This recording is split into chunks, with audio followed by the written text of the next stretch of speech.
Нейронның құрылымын қысқаша есімізге түсірейік. Дендриттер ақпарат алады. Жасуша денесі сол ақпаратты өңдейді және біріктіреді. Аксон ақпаратты нейронның бір бөлігінен екінші бөлігіне ұзақ қашықтыққа жеткізеді. Ал аксон терминалы ақпаратты тізбектегі келесі жасушаға береді. Бірге жүретін аксондар шоғыры жүйке деп аталады. Жүйкелер өте ұзын болуы мүмкін, себебі олар көбінесе ақпаратты ұзақ қашықтыққа жіберуі керек. Жаңа ғана көргеніміздей, дендриттер кіріс сигналдарын қабылдайтын нейронның бөлігі болып табылады. Кіріс сигналының күшіне сүйене отырып, нейрон сол сигналды беру керек пе?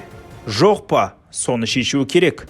Егер тітіркендіргіш жеткілікті күшті болса, сигнал әрекет потенциалы деп аталатын құбылыста аксонның бүкіл ұзындығы бойынша беріледі. Нейрондық сигналдың берілуі толығымен иондардың немесе зарядталған бөлшектердің қозғалысына байланысты. Натрий, калий және хлорид сияқты әртүрлі иондар жасушаның ішінде және сыртында біркелкі емес таралған. Бұл иондардың болуы мен қозғалысы нейрон жұмыс істеген кезде ғана емес, сонымен қатар тыныштықта да маңызды. Алдымен 10 зарядталған натрий және калий иондары туралы ойланайық. Нейрон сигнал жібермеген кезде ол тыныштықта деп саналады. Тыныштық күйіндегі нейронда натрий иондарының концентрациясы жасушаның ішіне қарағанда сыртында жоғары болады. Калий иондарының салыстырмалы концентрациясы керісінше жасуша сыртына қарағанда ішінде көбірек болады. Бұл иондық бөліну жасуша мембранасында жүреді және мембрана бойымен химиялық градиент жасайды. Иондар зарядталған бөлшек болғандықтан, олардың мембрана бойымен таралуын ойластырған кезде, олардың зарядын да ескеруіміз керек. Ол электрлік градиент деп аталады.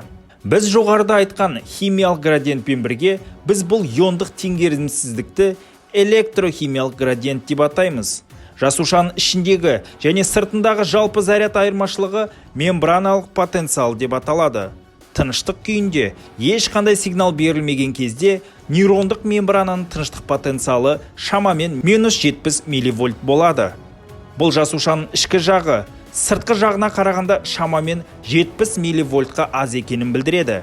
Жасушаның ішінде теріс заряд, ал сыртқы жағында 10 заряд болғанымен, зарядтар мембранада бір сызық бойымен орналасады. Ал екі жағындағы ерітіндінің негізгі бөлігі іс жүзінде электрлік бейтарап.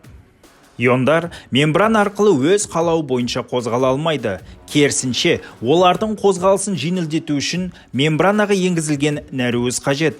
Көптеген иондар мембрананы иондық канал деп аталатын құрылым арқылы кесіп өтеді. Иондар концентрация градиенті бойымен пассивті диффузия арқылы каналдардан өтеді. Кейбір иондық арналар әрқашан ашық, бірақ көпшілігі ашу немесе жабу туралы сигналды қажет етеді. Мысалы, потенциалға тәуелді, яғни кернеу каналдары мембраналық потенциал белгілі бір мәнге жеткенде ғана ашылады. Екінші жағынан, лигандпен басқарылатын иондық каналдар белгілі бір молекуламен байланысқан кезде ашылады.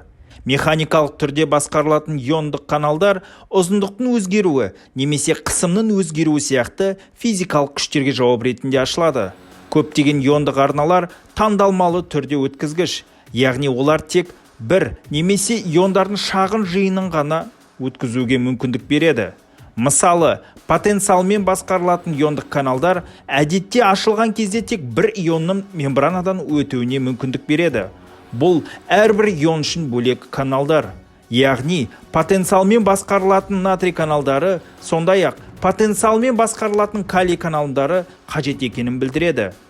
Иондар канал арқылы қозғалып, жасуша мембранасының бір жағынан екінші жағына өткенде, олар жасушаның мембраналық потенциалының тыныштық потенциалынан ауытқуына әкеледі. Егер мембраналық потенциалдың өзгерісі аз болса, нейрон мембраналық потенциалын тыныш мәндеріне қайтару үшін натрий калий сорғысын пайдалану арқылы жүзеге асырылады.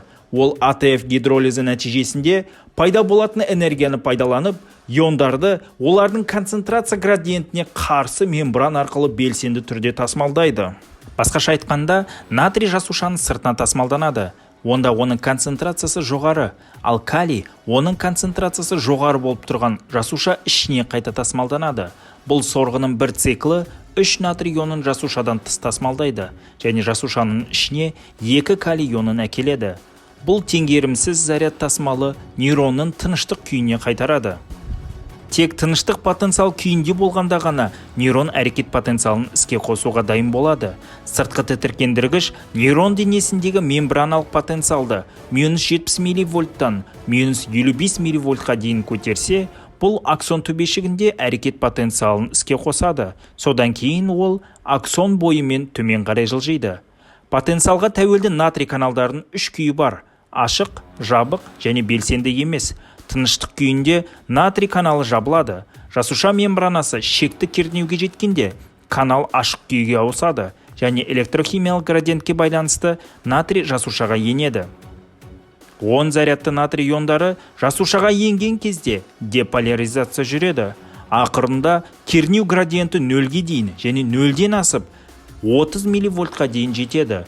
Мембраналық потенциал 10 болған кезде натрий каналының қақпасы жабылады. Бұл каналды белсенді емес етеді. Яғни, натрий иондарының жасушаға енуін тоқтатады. Мембраналық потенциалдың өзгеруі кернеумен басқарылатын калий каналдарын ашады. Бірақ олар баяу ашылып жабылады. Электрохимиялық градиентке байланысты калий иондары жасушадан сыртқа шығады. Бұл жасушаны ақырында теріс етеді. Осы процесс реполяризация деп аталады. Калий иондары баяу жабылатындықтан қысқа мерзімге мембраналық потенциал гиполяризацияланады. Ол тыныштық потенциалына қарағанда одан да теріс мәнге ие. Гиперполяризация кезінде калий каналдары жабылады. Осының бәрінде натрий-калий сорғысы әлі де жұмыс істейді. Сорғы натрий мен калийді орнына қою арқылы химиялық градиенттерді қалпына келтіреді. Натрий-калий сорғысы калий иондарын жасуша ішіне, ал натрий иондарын жасуша сыртына шығарады. Бұл мембраналық потенциалды тыныштық потенциалына қайтарады. Реполяризация кезінде белсенді емес натрий каналдары ешқандай тітіркендіргішке мүлдем жауап бермейді. Осы уақыт ішінде нейрон өзінің абсолютті рефракторлық кезеңінде. Яғни жүйке қаншалықты күшті тітіркендірілсе де, басқа әрекет потенциалын іске қоса алмайтын уақыт кезеңінде болады. Абсолютті рефракторлық кезең әрекет потенциалының тым тез қайталануына жол бермейді, және әрекет потенциалының аксон бойымен кері жылжуына жол бермейді. Гиперполяризация кезінде натрий каналдары жабылады, бірақ енді оларды қайтадан ашуға болады. Бұл салыстырмалы рефракторлық кезең деп аталады. Өйткені натрий каналдары ашылуы мүмкін болғанымен, шекті мәнге жету үшін әдеттегіден үлкен тітіркендіргіш қажет болады.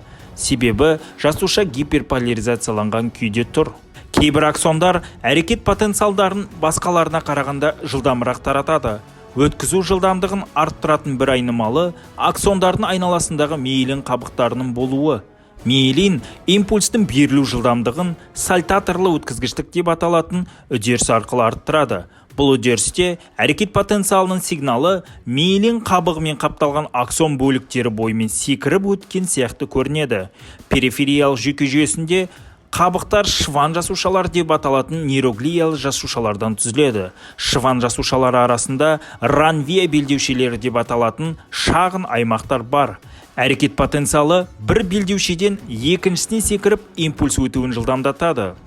Орталық жүйке жүйесінде қабықшаларды олигодендроциттер деп аталатын жасушалар құрайды.